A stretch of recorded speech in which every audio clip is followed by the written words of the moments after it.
Hi, welcome to Just Grow. Today we're going to talk about watering plants. So in front of me I have some of the different varieties of plants that you might have at your house in different types of pots. The first one I have is some seedlings that I started, and they're almost ready to transplant. They've got 2 leaves on them that are true already. I don't know if you can see, but maybe there. So I'm going to use a spray bottle for seeds and seedlings. This allows the water to go down and it doesn't wreck the seedlings or bend them, and it doesn't put big gouges of holes in the soil like watering with a watering can would do. So the idea around watering is 2 things. One, you want to cover the area with water. So the whole area of the pot should be covered with water. And number 2 is you want it to soak through to the other side or to the bottom of the pot.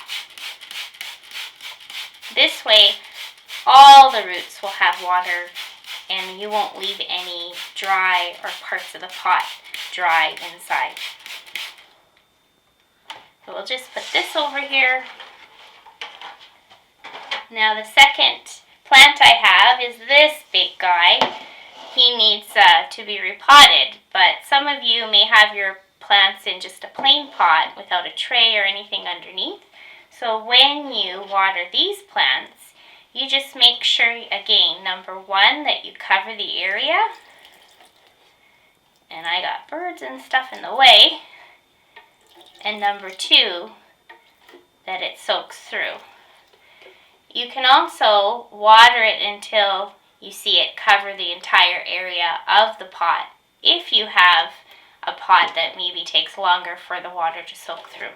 So that's this one. We'll put him back. And this is another type of plant. So this one he's just coming back. He had a rough winter. So this little guy's just little. He's a little corm in there, and he needs watering. But if you notice, underneath there's a tray. So when we water these ones, we'll just water and we'll cover the area until the water comes through to the other side. And you can watch it go through. And you can see that it's coming through. You might even have it come over and above and go onto your coffee table or wherever it's on. So that's the idea around these. And these are great pots to have, the kinds with trays underneath, just because it really prevents overwatering your plant and the water doesn't sit at the bottom and wait to get taken up. So we'll just, let's see, that guy's really wet. We'll put him over there. Now this is another type of plant I have. This is my orchid, and he's just starting, you might be able to see, he's just starting to bud again. And so with orchids, same idea.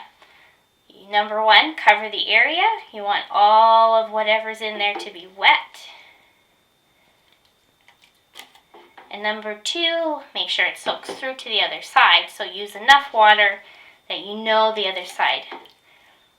Now orchids tend to grow in a kind of a peaty moss that they put them in. The reason why they do that is they actually like the humidity inside the pot more than sitting in the water. So you'll often find an orchid with some rocks on the bottom or some clay lava pieces, and then they'll put the moss on top. And that way, in that mossy environment, that's where all the humidity is, and that's what orchid roots really like. So that's a different kind of plant, and maybe in a later series I'm going to show you how to repot that plant. So that's everything for today. Well, there's one last thing. We'll talk about fertilizer. So the fertilizer I use generally for houseplants is just a liquid fertilizer. This is just one of my favorite ones. The number can be similar, so it might say 10, 15, 10, or 10, 10, 10, or 15, 15, 15, or 5, 10, 5. Just a small number is good for houseplants because they're not really growing really super fast. Some of these numbers, this is what they mean. So the 10 is the nitrogen, and the 15, you see in the middle number is the phosphorus, and the last number is potassium. The nitrogen is really, that nutrient is to make it leafy and green, and it provides good growing. So it really makes a good growing condition for the plant. The middle number is phosphorus, and it's for root growth. It is also for flowers and seeds and that kind of thing. So that's a very important number. Phosphorus is the only thing that's not soluble, so it doesn't dissolve in the water so easily. It actually needs a little bit of organic matter or a reaction to make it more usable for the roots to take up. The last number is potassium, and potassium just helps with the vigor of the plant as a whole looking really good and healthy.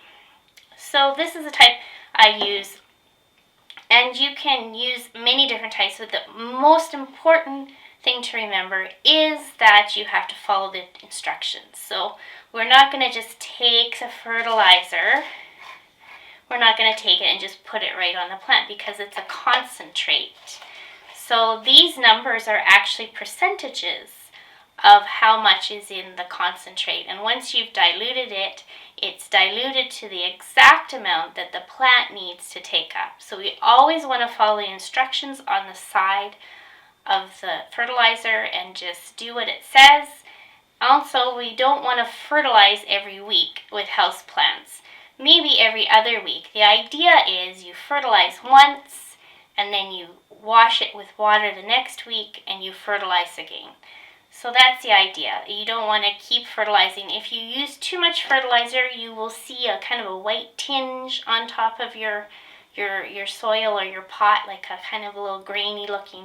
That's just the deposits. It's actually kind of a salt that stays in the soil because there's too much fertilizer, the plant can't use it, or it's unusable, so you've over diluted with the fertilizer.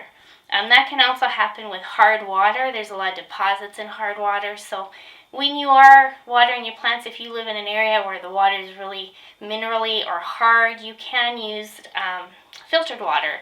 And I suggest that when you're doing the seedlings and the seeds to use filtered water. It's just a little bit nicer for the plants.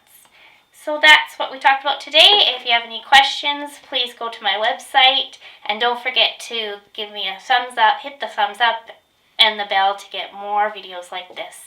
Thanks. We'll see you next time.